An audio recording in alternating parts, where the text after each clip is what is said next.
Day 909 of the Ukrainian War Map, also known as the Russo-Ukrainian War. Juzzie here, and today is another update as I take a simplified and down-to-earth approach to some of the most important happenings on the ground in Ukraine. So with a quick video today, starting off we'll take a look at those Russian losses, as currently Russia sits on more than 601,000 military personnel losses, representing an additional 1,330 personnel losses in the last day. Then as for hardware losses, 5 tanks, 26 APVs and a whopping 52 artillery. Then headed to the map and started out in Russia, as Ukraine now controls 92 settlements and over 1,263 square kilometers of Kursk land, and yet Ukraine's defense forces still have not found a single red line in Russia.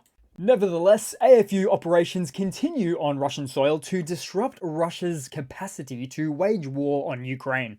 Then to take a brief look deeper into Kursk, fighting still continues on the approaches to Korenovo, with Ukrainian forces having been geolocated fighting near the north edges, leading into the much smaller settlement of Kolishevka as well.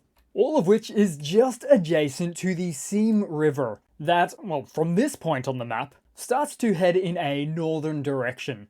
But as we follow it south, this is more or less where the Russian forces are cut off from moving east, and therefore, with all of the 3 main bridges expected to be disabled over the Seam River now, which you'll see is indicated by the 3 of the 4 blue and white X marking spots here, it has forced Russia to try and compensate by establishing pontoon bridges over the river, with which to support the defense and the holding of the entire Glaskovsky district below. Well, as for the first pontoon bridge nearer to Svenoy, which was in fact set up and destroyed within a space of 24 to 48 hours. And then as for the second one, which was actually the first one, as it was set up days earlier, although very much seems to lack utility with its placement. But in any case, and as with NASA firms satellite data, which confirms that Ukrainian artillery targeting on the pontoon's position is being enacted quite heavily, in fact. And there is now a multitude of ways for Ukrainian to target and attack these pontoon bridges. And so take for instance, this is the still of some footage of a Ukrainian FPV drone taking out any installation attempts along the river now, thereby turning this 700 square kilometers of land into a very difficult position to support by the armed forces of Russia. So although it could be quite wasteful for Russian resources to do everything they can to just try to keep this land, they might not really have much of a choice, as the upper command all the way up to the Kremlin would otherwise consider this a very embarrassing loss. And also around here on the map you may see a lot of activity to the southwest, as meanwhile Russian troops within Tetkino are, as current, getting inundated by airstrikes and artillery by the AFU. So Russia is really on the defensive in this region, not looking to gain land, just a military stance based on defense and possibly survival. Then headed across to the original front of Sudzha, where it's been reported that Ukraine has the equivalent of 3 brigades stationed in this area now, when considering 3,000 to 4,000 personnel per brigade.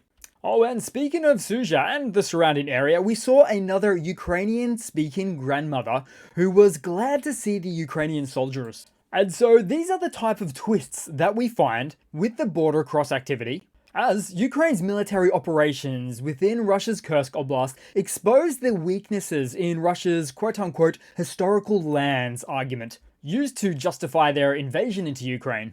And so, despite Russia's claims of historical ownership, many locals within the region still speak Ukrainian, challenging Russia's narrative. And then, speaking of Russian narratives, and being that we are in the Sudzha region, Russia's Chechen Akhmat commander, Apti Alordinov, has claimed that Russian fighters destroyed more than 10 units of military equipment and infantry in this town's area, but has seemed to have, as of now, downgraded his claims, no longer seeming to suggest that Sudzha is still held by Russian forces. Then, speaking of Alordinov, This commander has issued a call to Russian conscripts in what could only be described as a recruitment pitch and as some sort of divine or theological assurance. Because in his video statement, he declared that those conscripts who fall in the battle for the Kursk Oblast will find themselves rewarded in heaven.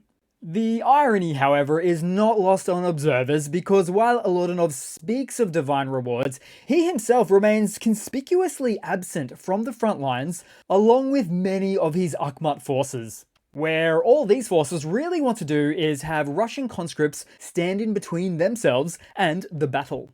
He also looks like he's been crying all day. Maybe that's just how he looks.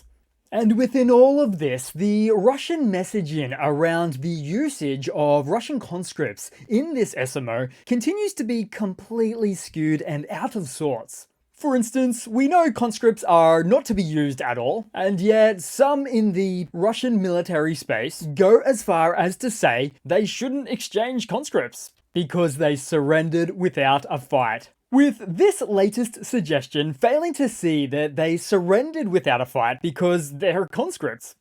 Oh, and then it's worth a mention back to Apti Olodinov, who is really turning into the latest Kremlin clown, as he also challenged the AFU's General Sursky in a one-on-one fight. Okay, how about it? Winner takes all. Then looking around within the north with a slight delay due to really well performed OPSEC by the AFU, as in this case we saw a Russian 240mm self-propelled mortar, the Tulpan, destroyed somewhere in Kursk. Then also Ukrainian fighters captured a Russian T-62 tank in the Kursk region, never upgraded, never modified, never well kept. But if it is even worthy of salvaging, or at least using for spare parts, then the AFU will send it back down south and potentially give it all the upgrades that it needs. Or sell it to a museum. Oh, and on the topic of hardware captures, because when Ukraine captured one such Russian T-90M main battle tank recently, it was since noted that the Russian army left behind this heavy armor for just one reason: a dead battery. As such, the AFU soldiers charged it up and took it back with them. And so for Russia's self-proclaimed best tank in the world, they don't seem to have sufficiently trained tank operators, who, in this case, likely left the engine off but all of the radio gear, the screens, electronics, all of that, remaining on, leading to the tankies having to abandon the tank and flee on foot. Then, moving on and looking at some more fascinating accounts of Russian responses in the north, and there's quite a few really. So take for instance, starting off, due to personnel shortages, Russian motorized infantry units have been reinforced by aerospace forces to counter Ukraine's Kursk offensive. This temporary regiment includes soldiers from airfields, cosmodromes, and even nuclear strike warning facilities, including critical early warning radar station positions. So that's actually quite impressive, a quick fix of the front lines at the cost of potentially long-term impacts on Russia's strategic defense capabilities. Then taking a look on the Russian state media TV front, there's been mixed opinions on these Kursk matters. Russia's top propagandist Solyvyov wanted everybody to keep quiet on the Kursk activity, and suggested that the Russian military must eliminate the threat without hesitation. And indeed, Russia is doing as much as it can in that department. Then others on Russian state media late night TV are arguing over the complete misrepresentation of the event by many other late night speakers, as this such panelist stated that the AFU isn't in agony like suggested, and delivering the cold hard truth about their advancements. This guy was a bit angry. It appears even some Russians can't stand their own lies.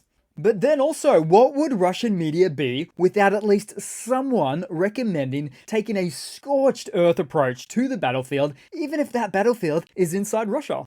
So that happened as well.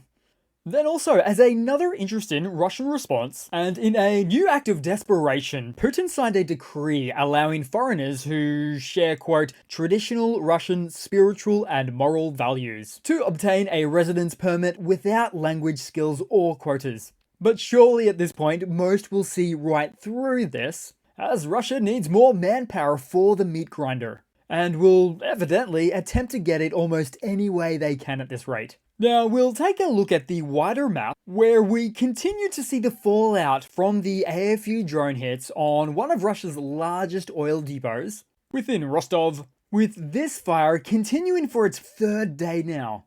At first, it was just 2 tanks set ablaze, but then the hours and days continued, where it's reportedly extended to over 10,000 square meters of blazes right now. Smoke from the event was seen up to 90 kilometers west as of earlier this morning.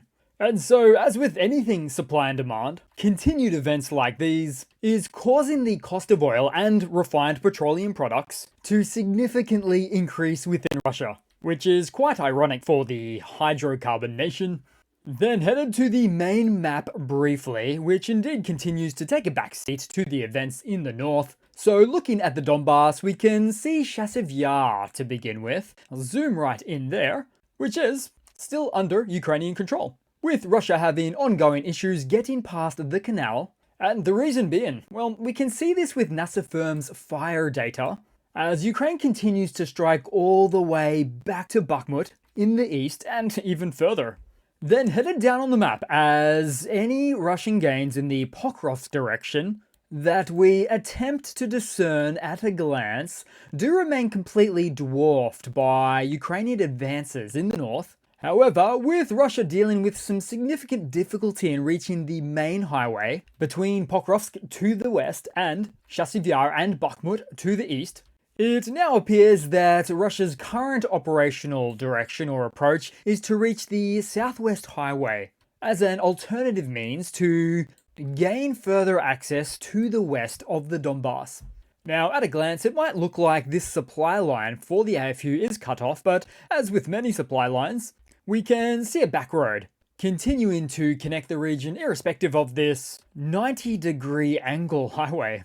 Then, as with a short video today, we'll get into the final segments, so starting off with a Russian military mobilization blunder segment of a sort, as we recently saw the case of a Russian POW in Ukraine who phoned home, only to try and prove to his mother and his father on the line, on the video chat, that it was him who was calling. And so after the denial that it was their son, he was showing his tattoos and saying anything that would prove to them that it was him.